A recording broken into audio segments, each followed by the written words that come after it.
urgent weather message. For the following counties in Ohio, Portage and Summit, the National Weather Service has issued Tornado Watch number 482, effective until 8 p.m. Eastern Daylight Time. This watch includes the following counties in Ohio, Portage and Summit.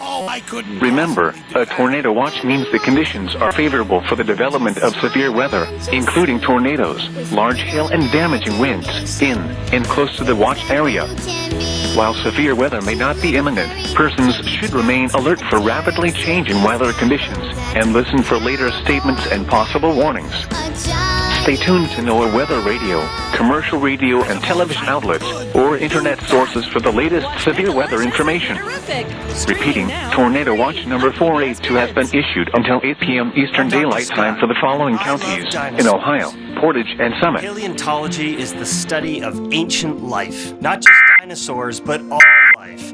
Plants, animals, little tiny microbes, anything that's ever lived on the earth in the last years. That would be a baby T-Rex. One of the coolest things about being a paleontologist is actually finding fossils and seeing things that no one's ever looked at before. What a spectacular discovery!